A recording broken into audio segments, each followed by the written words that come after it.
Uma experiência interativa que não se limita somente a objetivos pré-definidos, mas a vivenciar o momento presente. Você se torna um avatar em um mundo em que você primeiro existe e depois constrói um significado para essa existência baseado nas suas escolhas. Estou falando de The Legend of Zelda: Breath of the Wild.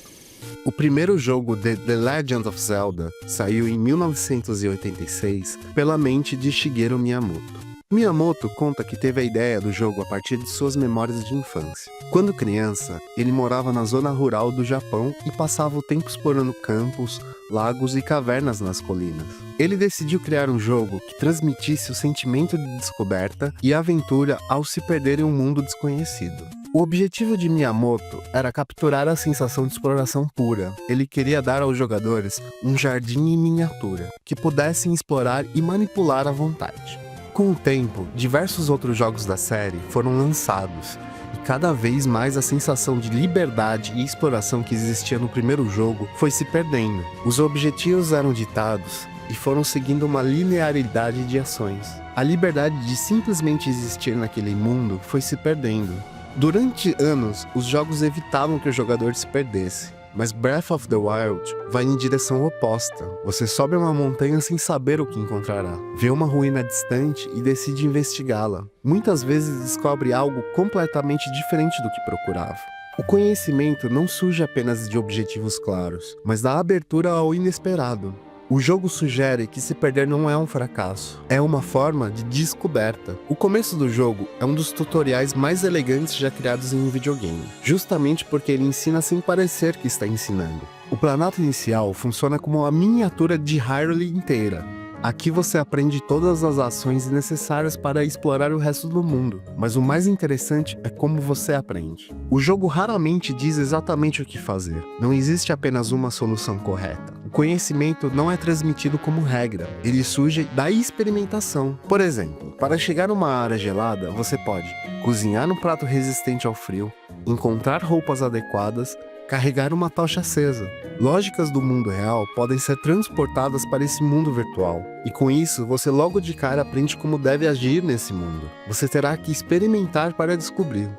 E quando você termina essa zona inicial do jogo, onde você aprendeu como as leis funcionam dentro desse mundo virtual, você está livre. Tecnicamente, existe uma missão principal. Narrativamente, existe uma urgência, mas mecanicamente, você está livre. Você pode ir para qualquer direção que chame a sua atenção. Há um convite visual para que você veja o que o mundo tem para te oferecer. Não existe uma ordem obrigatória. Você pode enfrentar o chefe final imediatamente. É difícil, mas você pode. Ou passar centenas de horas explorando e assim se fortalecendo e acumulando experiência. Isso se aproxima de uma ideia central do existencialismo de Jean-Paul Sartre. Primeiro existimos, depois construímos o significado de nossas vidas através de nossas escolhas. O homem, antes de tudo, existe, encontra a si mesmo, surge no mundo e depois se define. As pessoas são livres para escolher seu próprio propósito e, assim, moldar a sua essência. A existência precede a essência. Em Breath of the Wild, o jogador não recebe um caminho, ele cria o próprio caminho.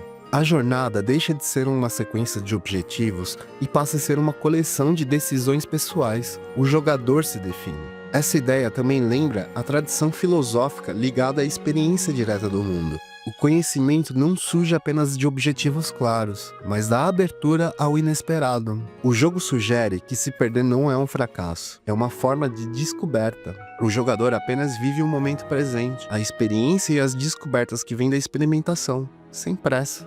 Não há uma forma de abordar os puzzles do jogo. Você experimenta e vê o que pode dar certo. Diferentes jogadores resolvem os desafios que são impostos de formas diferentes. Você explora esse mundo sozinho. Há uma certa solidão nessa exploração. Mas o jogo não retrata a solidão de uma forma negativa. Percorrer as paisagens vastas, silenciosas e melancólicas de Hyrule ensina os jogadores a se sentirem confortáveis na própria companhia, construindo uma conexão profunda com o ambiente. O verdadeiro protagonista é o ambiente. Você explora um mundo que já perdeu. A batalha decisiva aconteceu 100 anos antes. Os heróis falharam, as cidades foram destruídas. Suas armas se quebram quanto mais você as usa. Nada é permanente. Nenhuma espada dura para sempre. Nenhum equipamento pode ser tratado como posse definitiva.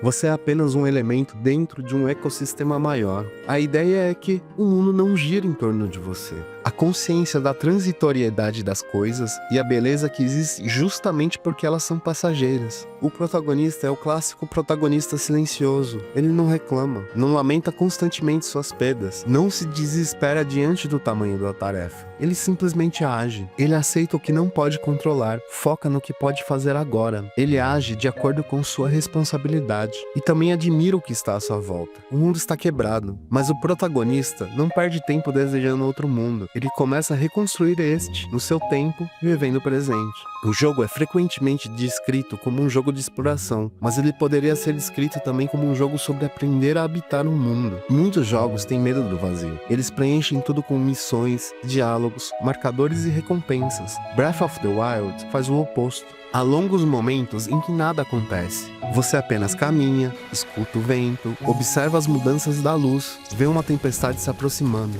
se protege da tempestade, contempla ela e depois parte para uma nova direção. Esses momentos não são falhas de design, eles são parte da experiência. O jogo cria espaço para contemplação. Podemos levar essa ideia para a nossa vida. Nós criamos o significado que a nossa vida pode ter. Muitos acreditam que a pergunta central de Breath of the Wild seja: como salvar este mundo? Mas existe outra pergunta mais profunda: o que merece sua atenção agora? Não o que é mais eficiente, não o que é mais importante, mas o que desperta sua curiosidade. Um mundo onde as coisas quebram, onde as civilizações desaparecem, onde a natureza é indiferente a seus desejos. E a resposta do jogo é: observe, explore, se adapte e continue caminhando.